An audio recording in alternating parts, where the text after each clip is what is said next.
Welcome, everyone, to the deep dive. Welcome to Inside Texas Football, powered by InsideTexas.com. Right now, this is a great time to join Inside Texas. We're all fired up. It's all cylinders for the football season that is just around the corner. Like our video and subscribe to the Inside Texas Football YouTube channel. If you're listening via podcast, give us 5 stars, give us a like, give us a rating, write a nice review, help us out in that format as well. And, of course, all the goodness that you can find in written form is on Inside Texas. Use promo code IT1 to get 2 months of InsideTexas.com for $1. Ian, if only signing defensive tackles was as easy as paying $1 for 2 weeks, it would be an amazing world for the University of Texas and every other program in the country. But alas, Texas fans and staff are finding out, along with every other fan base and staff in the country, that it's hard out there in the defensive tackle market. And not only are high quality players scarce, but that scarcity is producing predictably inflated price tags in NIL at a position, ironically enough, that's subject to one of the highest bust rates. So, Ian, we have sort of this horrible thing going on both ends. These DTs are incredibly difficult to sign, and it's a very inefficient market. And then once you even get them on campus and theoretically you've addressed your issue, they have a 70% bust rate for 4 and 5 stars. 70% of these guys don't end up in the NFL. And defensive tackle, not to pick on one position group, but when they bust, they tend to bust in rather spectacular public ways that irritate your team. Some of these guys who are 20-year-old, 21-year-old starters who are proven are getting, you're having to sign defensive tackles at NIL payments that these starters aren't earning. And then the guy comes in and doesn't work hard and busts right in front of the team. So you're also at a risk culturally of jimboing up your football locker room, right? You end up with a Texas A&M style implosion. How the heck are we supposed to manage this? And how can we come up with some solutions for this going forward, Mr. Boyd? Yeah, what an intro. Good job. Yeah, this is always the thing. Whenever I look at teams nationally for the next season, one of my starting points has become, what are they doing at defensive tackle? Because that's really where a lot of the programs differentiate themselves these days. I mean, I guess always, but it really stands out now. Yep. Also, I'd like to see some numbers on this. Maybe you or I, maybe when you're done with your book, or maybe I'll do this. I'd like to look at the bust rate for defensive tackles based on rating. Because sometimes it seems these days like the guys that rank like 87 to 90, 91, but are just big, pan out better than the higher rated guys. Because like the higher rated guys, a lot of times they're really athletic and they come in and then they're like, I'm going to get to the quarterback. I'm going to get into the backfield and do my thing. And that's so much of modern defensive tackle. Teams don't want their defensive tackles doing that anymore. They want big guys that'll eat space and eat blocks because of the nature of spread schemes and everything else. And it seems like that changes the math on the bust rate too, don't you think? Yeah, we could talk about that. I think there's different ways to skin the cat. You and I both observed, and I think you were early on this, that one of the main things that changed for Georgia last year, obviously a very good team, but why they weren't great as their prior 2 years, was that they had a drop off at defensive tackle. And one of the characteristics of Jalen Carter, who was remarkable for Georgia, was that he could kind of do it all. He could occupy space and eat 3 blocks if he needed to. But if it was a passing down and he knew it, and you tried to block him one-on-one, it was like your guard or center did not exist. He literally ran through or around the guy at the snap of the ball. And interior pressure, as you and I have discussed, is best pressure, right? Everyone has this vision of your pass rush is your edge coming off the edge and working the arc and bending and getting the quarterback. Truth is, the best pressure, the pressure that all defensive coordinators covet, is interior pressure. And if you can get that from your defensive tackles, that's invaluable. At the same time, you want them to stop the run. So we're kind of looking for it all. Let's go even further off the rails. That 2008 Texas team where Brian Arakpo and Sergio Kindle had like 10 sacks that year. But an awful lot of them were Lamar Houston or Roy Miller flush the quarterback, and then Arakpo and Sergio Kindle run them down in space. Cleaned it up. Absolutely right. So let's talk about what's going on with Texas right Yeah. now. And what matters the reason that right now matters is kind of what happened in prelude between 2020 and 2022. So walk us through that in terms of defensive tackle recruiting, Ian, and why we're kind of where we are right now. Texas defensive tackle recruiting from 20 to 22 was a little bit thin. 2021, they signed one defensive tackle, Byron Murphy. Went really, really well. Too well. Now he's not helpful to them anymore. Right. 2020 and 2022, they took a larger volume of players, but they were taking guys that were athletes and did not project cleanly or quickly to being big space eaters, right? So they got like Alfred Collins, Vernon Broughton in 2022, in 2020, and then 2022 they got guys like Christopher Ross, who they had to end up moving to edge and then eventually left the program. Zach Swanson, who I think his trajectory was pretty solid, but it was going to be a long time before he added enough weight to play there. Jere Bledsoe, another really good athlete that's having to learn to not just be an athlete in the trenches. And Aaron Bryant, and maybe they signed one other guy in there. Just a lot of guys that were either have flushed out, already in the NFL, or really good athletes that didn't project as cleanly to the kind of scheme they're running now. Sydir Mitchell. I want to say he was 2023. Am I wrong? Oh, yeah, you're right. Yeah, you're right. Sydir was the attempt to address some of this. Yeah, that cycle was thin too, right? Because in 2023 they needed to start addressing it, and all they got was Sydir. So Yep. right now, if you're a Texas fan and you're observing Texas defensive tackle depth chart development and recruiting, you're seeing Texas grab any and every big body out of the portal they can get, right? We're up to 3 additions this year for the defensive tackle room. And then you're also seeing, so there's that, like the room is thin because of 20 to 2022, and they're trying to address that. And then you look to recruiting, as any good message board recruitnik does. And in recruiting, you see Texas back away from local prospect Gus Cordova for off-field issues. Looks like they're going to lose out on Zion Williams to LSU. Lose out to Josiah Sharma to Oregon at the last minute. Lose out to Myron Charles to Florida State for now, at least. And so it's just like, oh my gosh, there's this need that needs to be filled. And then all these high-profile recruits, it looks like it's going badly. So this has been a great topic for Inside Texas recently because it's the topic right now in Texas football, right? Is where are the big defensive tackles going to come from on this team? Is the program going downhill in a way that they will not be able to recover from because of a lack of volume in high-level recruiting at defensive tackle? So why not just use the portal as a solution, Ian? We'll see how that goes this year, right? We'll see if Bill Norton and Jermaine Lulay or Tia Savea can answer that.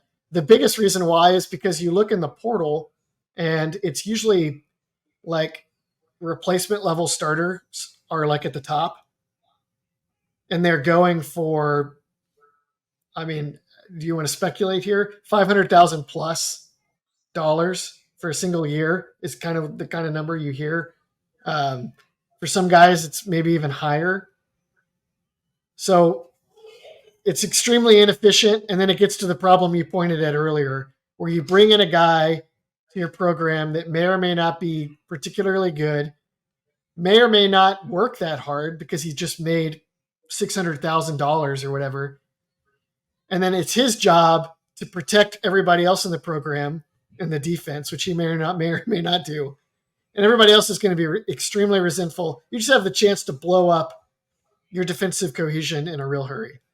Well, and the irony of overpaying an average, somewhat medium to low work ethic defensive tackle is that the act of overpaying them actually exacerbates their tendency towards knucklehead behavior. So you're creating this incredible disincentive structure. But we're not unique here. Every program is having to deal with this. And so the other part of this that we probably need to talk about a little bit is that this is not an efficient market. Has Texas stepped up its NIL game considerably? They have. However, and I cautioned this at the very beginning of the NIL dawn of the NIL period that we're still in, is that it's not just the Oregons and Ohio States you have to worry about, and you do have to worry about them, as Texas just found out. It's that any sufficiently motivated mid-tier FBS program, for any one player they get their skirt blown up about, they can outbid a Texas or an Ohio State because it's not an efficient market. And you're in a way at the mercy of your dumbest competitor who will get all enthralled and decide they're going to make a statement. And they go out. And so I'll give you an example. Miami, who, has had an interesting run so far, at least coaching on the field.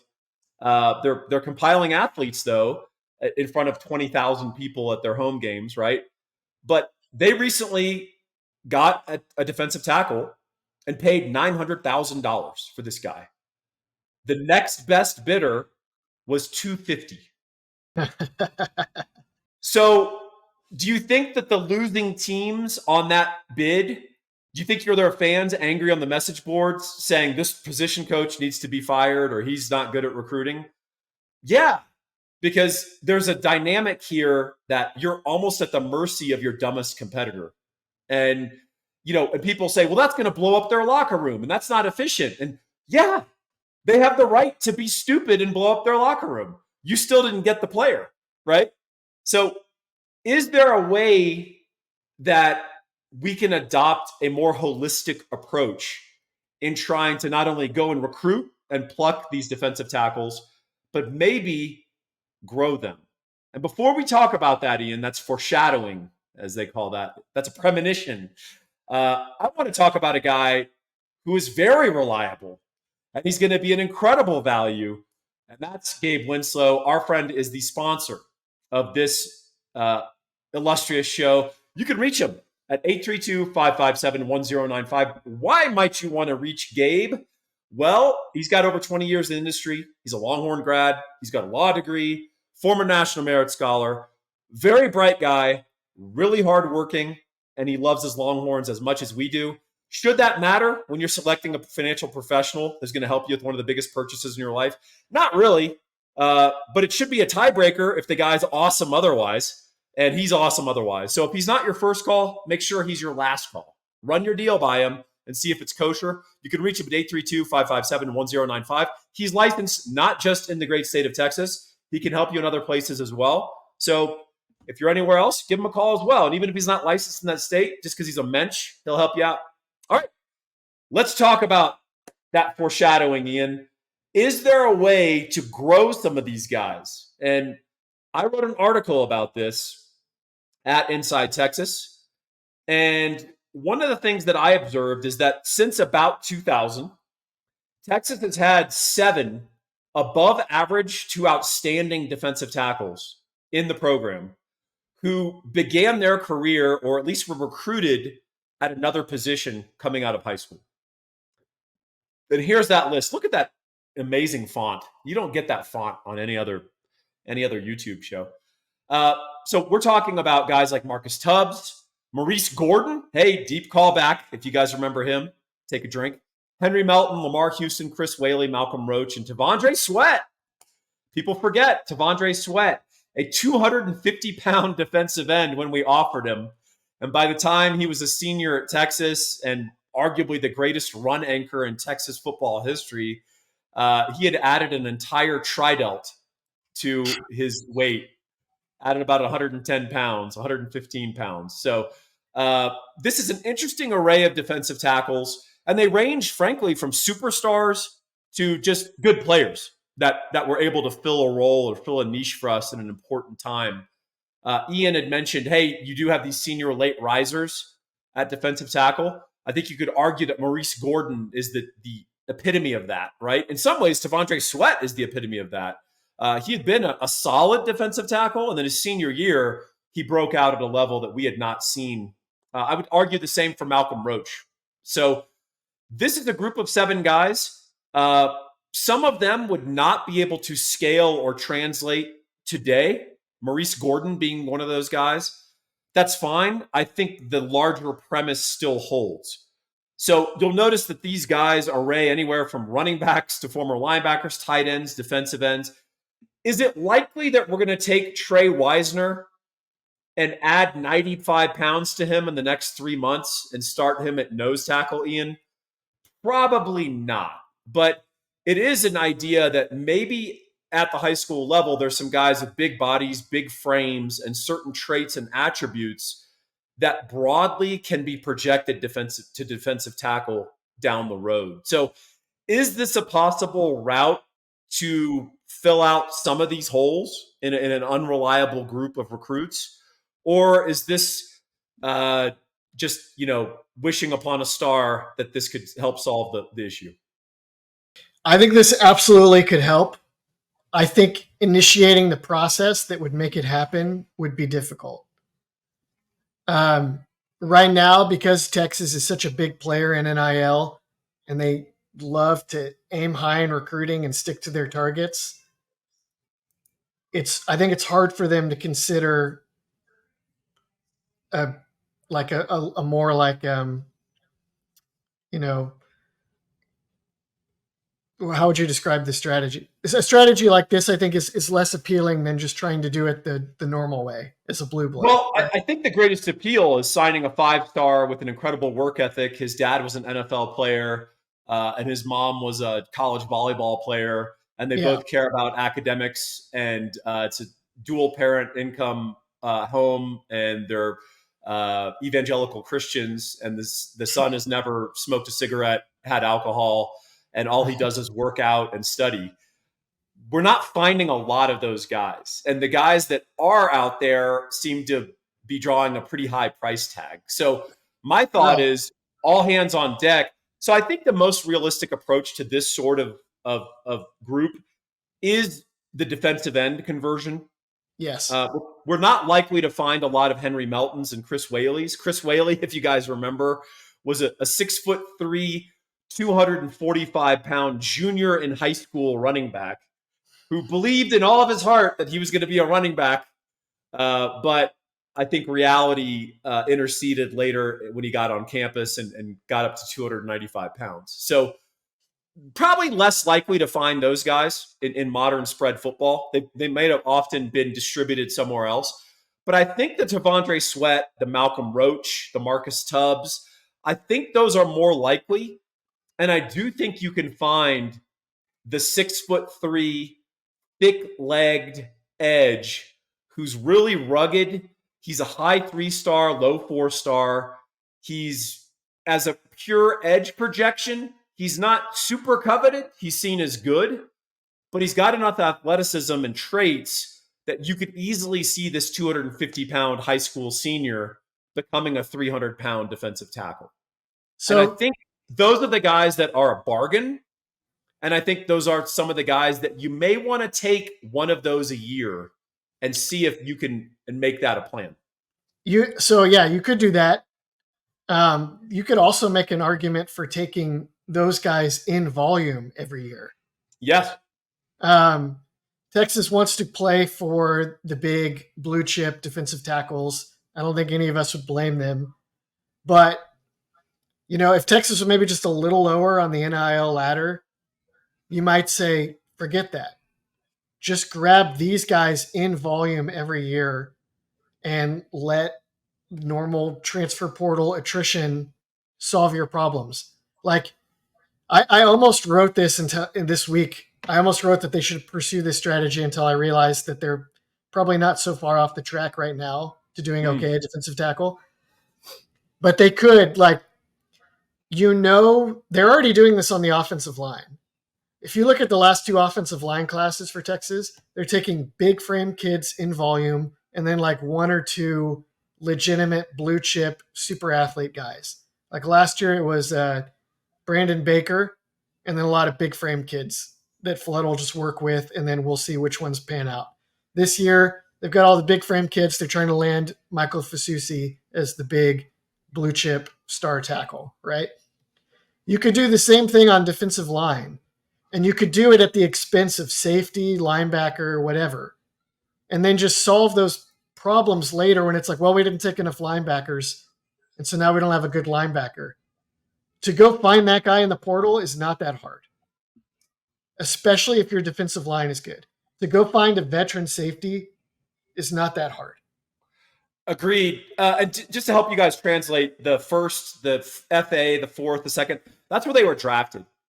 If you guys aren't familiar with any of these players, they ranged, as I said, from above average to outstanding, among the greatest in Texas history at their position.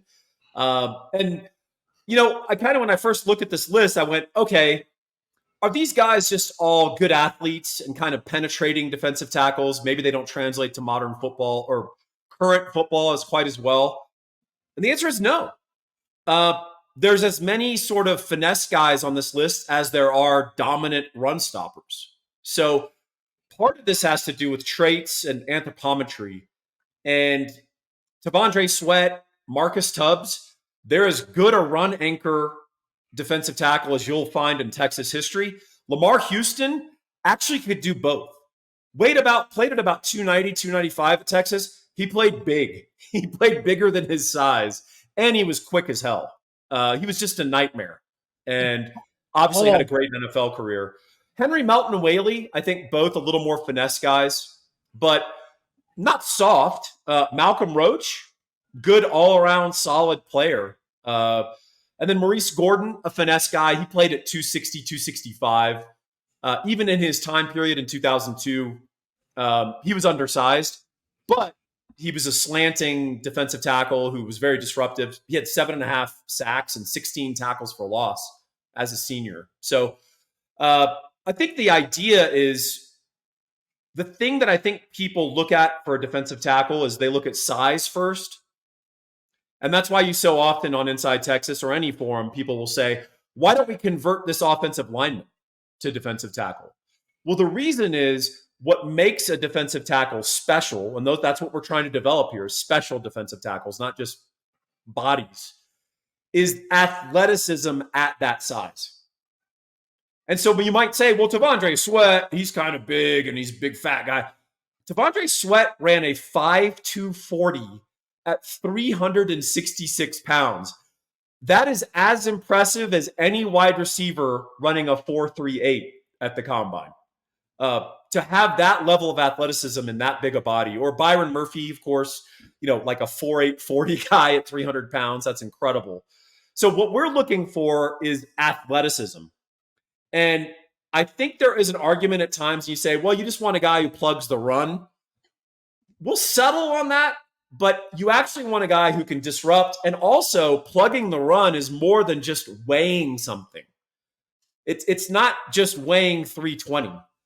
I can assure you, two offensive linemen at the college level double teaming a random 320-pound guy from Luby's, that guy's going backwards 10, 15 yards, and he's landing on his ass. So you have to have some striking, some explosiveness. You've got to have enough bend in your hips that you can fire out with low pads and still maintain strength and position. And that's what Lamar Houston, 6'2", he was a guy, even though he's 290, you couldn't move him off his spot because of his explosiveness and his pad level and his bend. He could just burrow. He could get low. Poona Ford, another example of that late in his Texas career, although he was heavier. So these are very, very special players. And as great as wide receivers are, and we love to watch their huddles, those guys are kind of a dime a dozen. These guys are much rarer athletic body types. And if you can't just find them in high school, and they're very rare, you better find ways to grow them, develop them, or seek them out in other ways. So, Ian, any closing thoughts on this and this challenge of should we be combining multiple methodologies, or should we just go all in on NIL and bid $1 million per defensive tackle? I'm not sure what they're actually going to do. I think they should at least consider blending the methodology. I think what they have been doing, where they just try to patch things up in the portal. I don't think that should be the strategy going forward. Maybe that can work a little bit, but I think what we've laid out is better, where you plan ahead and try to give yourself outs with big defensive ends. Maybe they've done that. Maybe some of these edges and ends they've taken in the last couple of years could help solve for that problem. Although I don't know if I could name any that strike me as likely. Well, so Ian, is it fair to say Jere Bledsoe was an edge that we projected ultimately inside? No, I don't think so. I think they just kind of started him there because he was so athletic. Yeah. And that transition has not been very smooth, it would seem. Like you hear every time you hear about that guy, it's like this guy's amazing. He's so athletic. They put the pads on, and then you just don't hear anything else, right? Yeah. We saw him in spring games. It's not like he's a bad player, but it's not coming together quickly and easily like you would hope. And so the profiling on these players, maybe from the high school level, there is an element of anthropometry here, meaning like how you're built. So if we're going after that 250-pound edge, we're kind of looking for the guy with a huge frame and a big lower body more than the 225-pound greyhound. He's not as likely to project inside 3 years from now. Whereas I think certain body types are, and you kind of know them when you see them. It's not hard to project. So I think that's where you got to be a little bit more refined than the Zach Swanson body type, who I think ultimately would have trouble carrying 300 and maintaining his athleticism. Whereas the Lamar Houstons, literally an all-state running back and linebacker in Colorado, who I think reported to Texas at like 230. And you look at him and you go, that guy could carry 290. So you kind of know it when you see it. It's not just their height and weight that's listed in high school. Ian, any closing thoughts on this interesting but sometimes frustrating area of recruiting? I'll just wrap up by saying, if Texas closes with DJ Sanders and holds on to have two guys in this class, maybe adds one more, like maybe a project like we've described, or just another top ranked guy, then all the panic may seem pretty silly ultimately. But in the meantime, it's a really useful way to talk about strategy and recruiting, because this is like one of the ultimate, how your program strategizes around the scarcity of good defensive tackles is one of the most important things about every program. 100%. And ultimately, recruiting, roster management, it's spinning plates, and it's not easy. And just as Texas has great edges and potential great edges coming out of their ears, which has been a weakness for 3 years, suddenly we have a lack of defensive tackles, which has been a team strength for at least the last 2 years. So we're always spinning plates, but defensive tackle, that's always going to be the dance and the balance. For Ian Boyd, I am Paul Wadlington. Thanks for joining us on this deep dive.